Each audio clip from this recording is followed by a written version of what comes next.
Jangan lupa like and subscribe ya. Assalamualaikum warahmatullahi wabarakatuh. Salam dan bahagia Bapak dan Ibu semuanya. Perkenalkan, saya Ahmad Taufik Nur Hidayat, calon guru penggerak angkatan 6 dari SMK Negeri 1 Ambal, Kabupaten Kebumen. Pada kesempatan kali ini saya akan memaparkan tugas 1.1.a.8 koneksi antar materi, kesimpulan dan refleksi modul 1.1, yaitu terkait dengan filosofi pendidikan Ki Hajar Dewantara. Pada refleksi yang pertama, saya akan menjawab pertanyaan pemantik. Setelah mempelajari modul 1.1, pemahaman tentang murid dan pembelajaran saya adalah sebagai berikut. Yang pertama adalah peran guru di dalam ruang kelas terasa sangat dominan.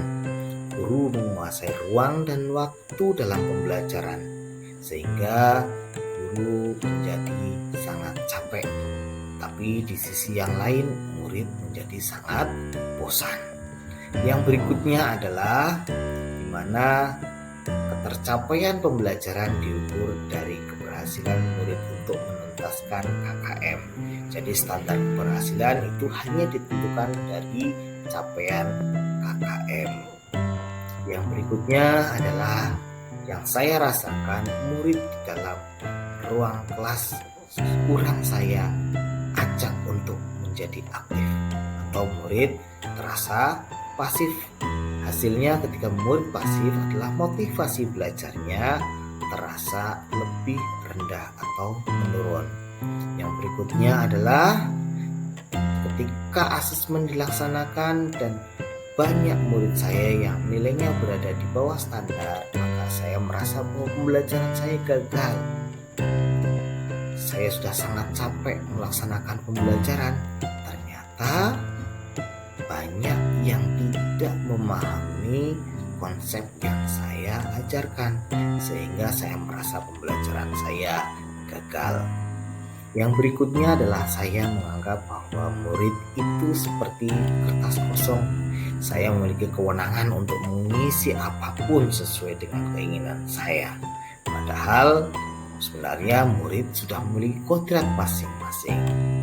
Yang berikutnya adalah saya belum mengaitkan antara materi dengan kearifan lokal. Capaian pembelajaran yang ada belum saya kaitkan dengan konteks alam yang ada pada murid tersebut. Yang berikutnya adalah di dalam ruang kelas, jika murid saya diam, murid saya tanpa suara, murid saya tanpa ekspresi, maka saya mengatakan itu bahwa murid saya patuh. Diam adalah emas. Itulah yang saya rasakan sebelum saya mempelajari modul 1.1. Refleksi yang berikutnya adalah perubahan pemikiran dan perilaku setelah mempelajari modul 1.1. Setelah mempelajari modul 1.1 ini, perubahan yang ingin saya lakukan adalah bisa memfasilitasi berbagai macam cara murid untuk mengerjakan tugas.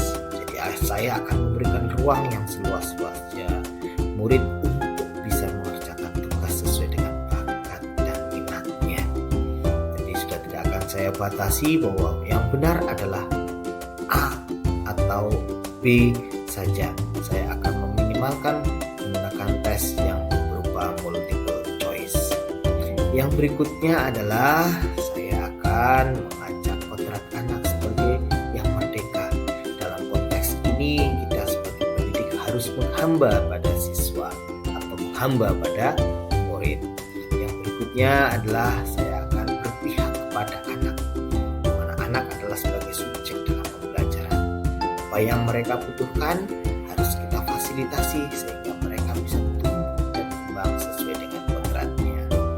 Yang berikutnya saya akan mengapresiasi setiap keberhasilan murid. Jadi setiap murid meraih keberhasilan sekecil apapun, maka akan saya berikan apresiasi. Dengan pemberian apresiasi, maka murid merasa dihargai. Dengan merasa dihargai, maka murid merasa sebagai bagian dari pembelajaran dan akan menyebabkan murid antusias untuk mengikuti pembelajaran selanjutnya.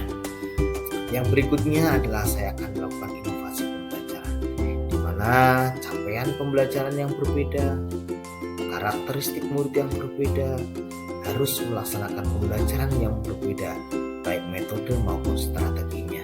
Inilah yang akan saya lakukan. Berikutnya, refleksi yang ketiga. Sementara untuk refleksi yang ketiga, yang dapat segera saya terapkan agar suasana kelas yang lebih baik sesuai cerminan pemikiran Ki Hajar Dewantara adalah sebagai berikut. Yang pertama adalah pembelajaran yang berpusat pada murid. Saya akan menjadikan murid sebagai subjek dalam pembelajaran, bukan sebagai objek dalam pembelajaran. Murid akan saya jadikan sebagai center of interest, sehingga kebutuhan dalam pembelajaran murid akan menjadi prioritas utama dalam pembelajaran saya. Yang berikutnya adalah pembelajaran yang menebalkan aspek budi. Seperti yang sudah kita pelajari bersama, bahwa untuk meraih kebahagiaan lahir maka diadakanlah pelajaran, sementara untuk meraih kebahagiaan batin diadakan pendidikan. Sementara untuk menebalkan aspek budi pekerti maka dilakukan 4 langkah sebagai berikut. Yang pertama adalah pendidikan atau pengajaran itu sendiri. Yang kedua adalah contoh baik. Yang ketiga adalah pembiasaan, dan yang terakhir adalah pengalaman. Yang berikutnya adalah saya akan mengajak murid-murid saya di dalam kelas untuk bereksplorasi sesuai dengan bakat dan minat yang mereka miliki. Saya akan mengajak mereka untuk menyelesaikan berbagai tantangan sesuai dengan kemampuan, sesuai dengan kodrat yang mereka miliki.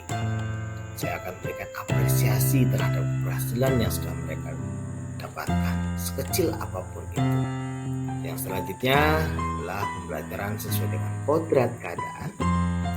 Seperti yang kita ketahui bersama bahwa saat ini kita dihadapkan pada revolusi industri 4.0. Maka pembelajaran yang harus kita kedepankan adalah pembelajaran yang bisa mengakomodir peserta didik untuk menjadi bagian dan berpartisipasi aktif dalam revolusi industri 4.0. Selanjutnya adalah pembelajaran yang menuntun, bukannya menuntut. Dengan pembelajaran yang menuntun akan kita ikuti kodrat anak, akan kita tuntun anak untuk belajar sesuai dengan kodratnya, sehingga anak bisa meraih kebahagiaan dan juga keselamatan yang setinggi-tingginya. Sekian, terima kasih, salam dan bahagia.